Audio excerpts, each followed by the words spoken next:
Good evening, everybody. We start with today's session. We are discussing regarding the pharmacy part of the organ of medicine, right from the aphorism number 251 onwards, 252 onwards. And where Dr. Samuel Hahnemann have given lot of importance to a practical importance to understand the patient's follow and find it out whether our remedy is working in the right way or wrong way. He started explaining that once you have given a right remedy, just observe the patient. The observation and perceiving on the part of physician plays a very vital role to understand exactly the action of the remedy. If the patient's generality starts improving, it is definitely saying that it indicates that your medicine is working. So the state of disposition and mind, if it starts improving, even though the particulars are not getting improved, it means your remedy has shown its action and you have to wait. Then he explains all pros and cons, where he has explained in the aphorism number 254 that many times we get the patients who doesn't have proper understanding what is happening with them. They are reluctant to observe themselves, and that's why their answers are vague. In this case, you have to give lot of importance to observe and perceive the case properly. The physician plays a very vital role in order to understand those actions instead of just keeping belief on the what patient says. And this is the most important step you have to take into consideration regarding this. Then in 255, we have explained one more thing. In such types of cases, you have to go with the patient's first consultation. You have to go with the records, find it out each and every symptom, ask one by one, and ask them whether this symptom, how it is better, whether it is better, whether it is aggravated, whether it is as it is, and go through whole chip complaints and find it out each one by one, so that you can exactly get the state of the patient, whether he is improving or not improving. And if you observe that if it is improving, then you have to keep on watching. Sometimes it happens that if you go through the case and you find the remedy is right, everything is fine, still it takes a long time to act. Then you have to find it out whether there are any obstacles in the process of recovery on the part of patient, and you have to find it out what is wrong with the patient, whether he has any addictions, whether he is using certain entities which affect the action of medicine. So all those minute details we have to check if you are quite confident about your remedy, and that's what he has explained over there. The last part, that is 256, where he has mentioned there are certain types of patients, those who are sympathetic enough, who are conscientious enough, and they feel how to say that your remedy is wrong, your remedy is not working. They talk in good sense on the part of physician. And that's why those people always says, Doctor, I'm feeling better. Yes, medicine is working. But when you observe clinically, when you observe the patient, when you observe each detail of the case, you find it out that there is no action which has been taken place. Or sometimes you can find it out whether the things are getting worse and still patient is saying, yes, he is improving. So it is always better to perceive yourself than to depend upon what the patient says. And these are essential things which he tried to explain over there in those apparitions in order to understand exactly how the patient reacts and how one should judge the action of the remedy. So few things which we have learned in the last session regarding the aphorism number 254, 55, and 56. Today we'll start with the aphorism number 257, and let us see what he says over there. The true physician will take care to avoid making favorite remedies of medicines, the employment of which he has, by chance, perhaps found often useful, and which he has had opportunities of using with good effects. If he do so, some remedies of rarer use, which would have been more homeopathically suitable, consequently more serviceable, will often be neglected. What happens when we learn homeopathy? When we learn it at our UG level or PG level, whenever we learn any remedy, we memorize it. Human mind always works on the basis of judgment. He becomes prejudiced with that. And whenever patient comes, he compares that with the remedy which is there in your mind. This is the habit because the logic works. Human always works on the basis of logic. And because of logic, we used to use the whatever is there in our memory, it reflects in front of our mind, in front of our eyes, and we start comparing. Sometimes we treat one patient with certain remedy and he feels better and it works beautifully. And then it becomes fixed in our mind that this remedy is works for such and such conditions. Whenever another patient of similar manifestations comes, we never goes into the details and just on the basis of prejudiced mind, we prescribe the same remedy. Generally, result is a palliation. It is not the cure which you expect in such types of cases. So many times we miss the exact remedy. And this happens because we have not taken the pains to find it out what is the right simile. We have not taken pains in order to take the detailed case and find it out what is characteristic totality. And because of which we are not able to come to a remedy which is generally rare from our point of view. And we neglect that remedy, which is the best possible simillimum which can happen. And this happens in busy practice. When you are busy with the cases, the favorite remedies are very important and which forms the part and parcel of your prescriptions. And that's why the main suggestion which is explained by Hahnemann over there, that consider each and every patient as a new patient. Don't be prejudiced. Find it out what remedy comes exactly. Take the detailed case. Find it out a right totality. Find it out all the characteristics. And then you find it out a right remedy. This happens many times. Even in my early practice, this has happened. The best solution to become unprejudiced is use of repertorization. If you start repertorizing, finding it out the symptoms with each and every case, specifically when you deal with the chronics, and if you start repertorizing, then many times it happens that the thought which is there in your mind is completely wrong, and that remedy is not there in the field of repertorization. This happens many times because we have compared or considered only the things which we know regarding that medicine and which we observed in that patient. But certain things which are very typically present in the patient, which we have not taken into consideration, and that's why we missed. And better solution is always repertorizing the case. And now computerization, in the era of computerization, it is quite easy to repertorize each and every case. It is always better to go with the repertorization, find it out what are the specifics of symptoms of the patient, catch those patient symptoms, repertorize them, and find it out what remedy comes. You get a very perfect remedy with the help of repertorization process.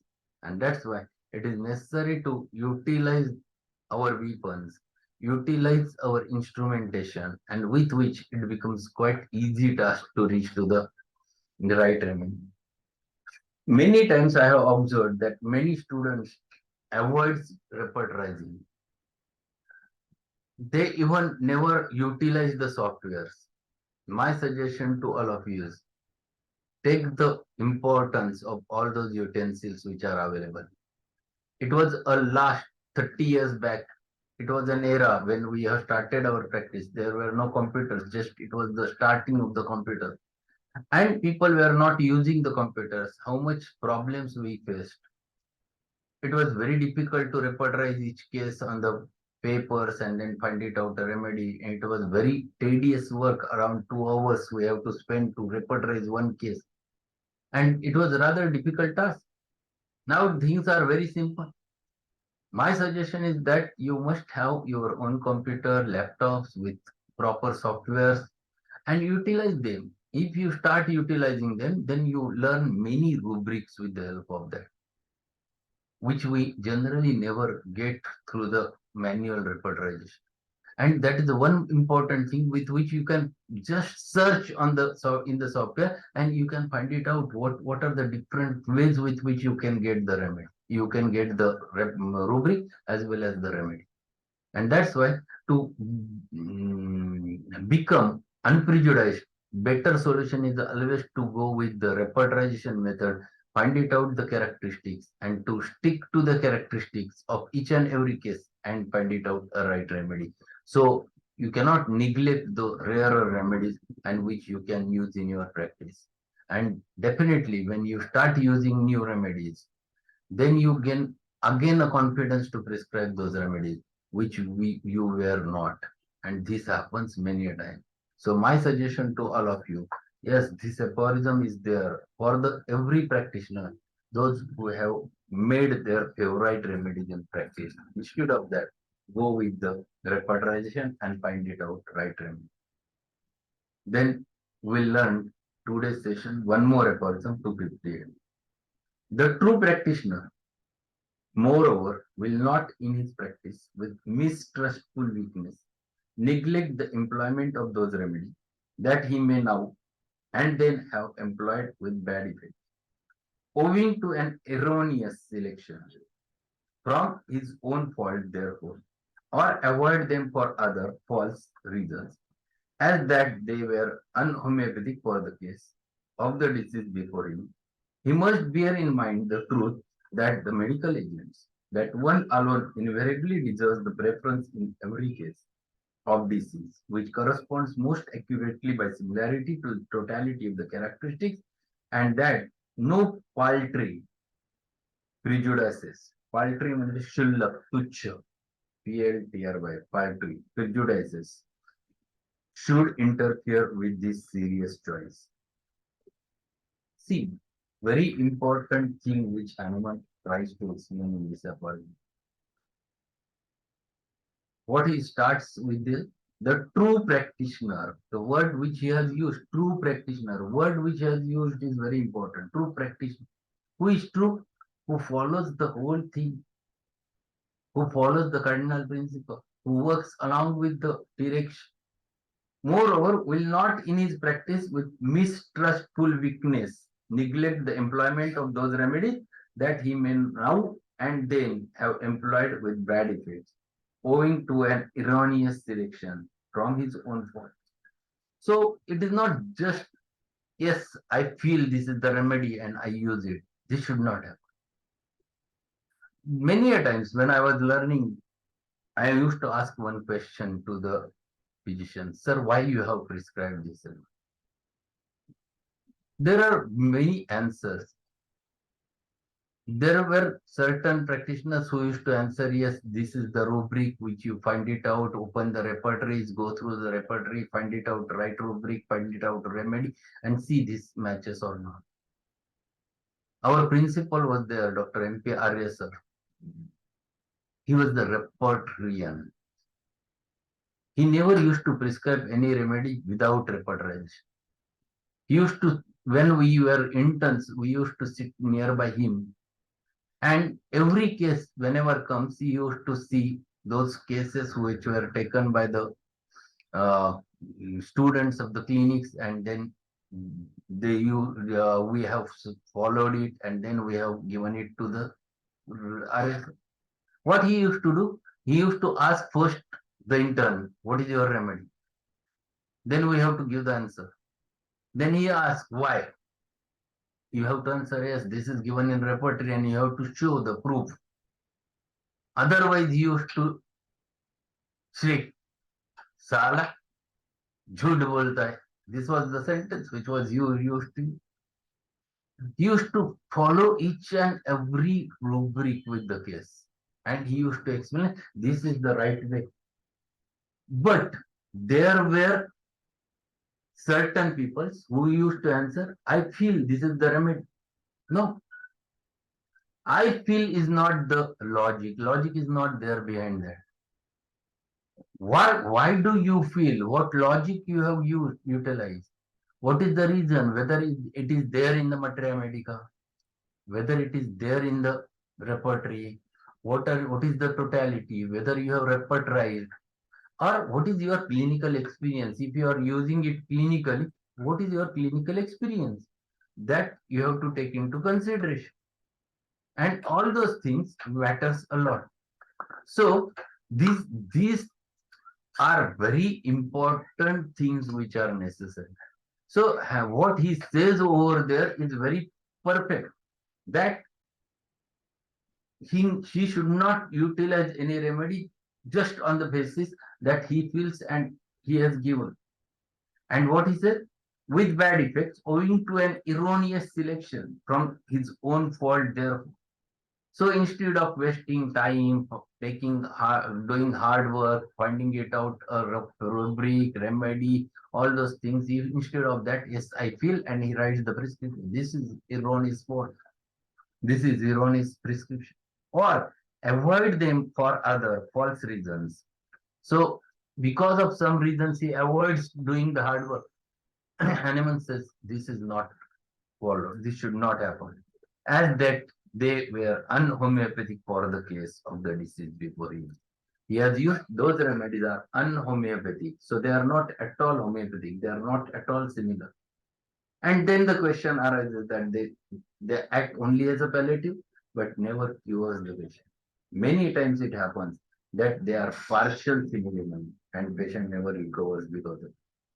So everything which he wherever he feels that people will do such types of errors, he has mentioned. And then what he says, what he should do, he must bear in mind the truth.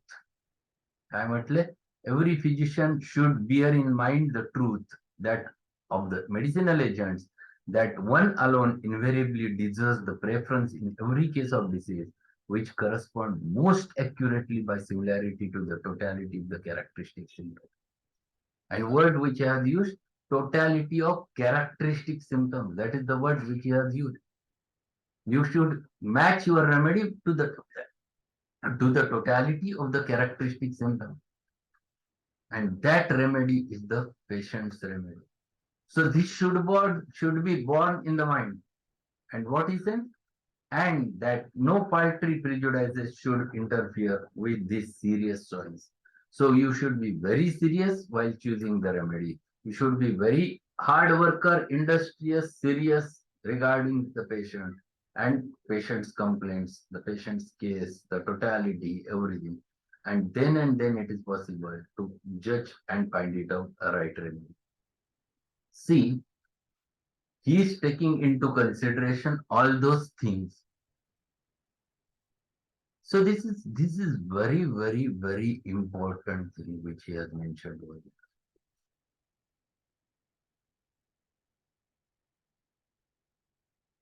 So very important things which he has mentioned over there.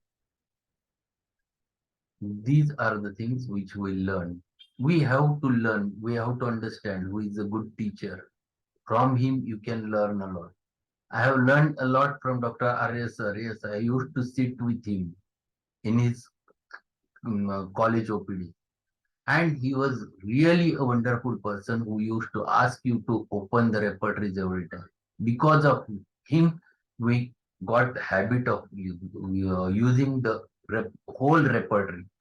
So you used to find it out every particular details also. Many times it has happened that there was a case.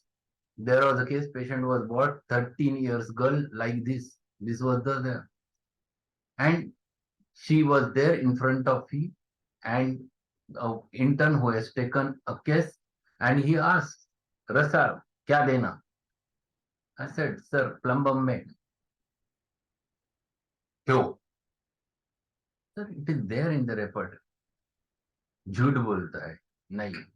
Sir, मैंने देखा है, मुझे पता है. Then he used to ask, open the repertory, extremities, paralysis, extensors of, and a plumbum, only remedy. Then immediately he appreciates, yes, yes, such a. This is the way with which we have learned many rubrics in the repertory. He has made it clear that you have to find it out all those things in the repertory, and then you can get a right remedy. So such a thing makes you unprejudiced and find it out rarer remedies in your brain. You can utilize them and then you can find the benefit of it. So this is the big hint given by him in these two paragraphs, that how to find it out true simillimum for the case instead of just making the favorite remedy. So I think that's all for today. Tomorrow we'll start with the main part of diet and regimen, where he has given maximum things, explained maximum things regarding it. So tomorrow we'll start with aphorism number 259, and actual diet and regimen starts over there. So that's all for today. If we have any query, definitely we'll have a discussion. Otherwise, we'll discontinue. Any question?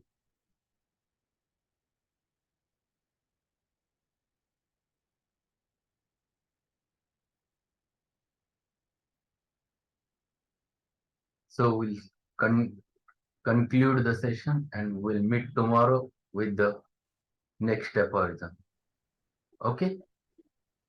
Okay, sir. Thank you, sir. Okay.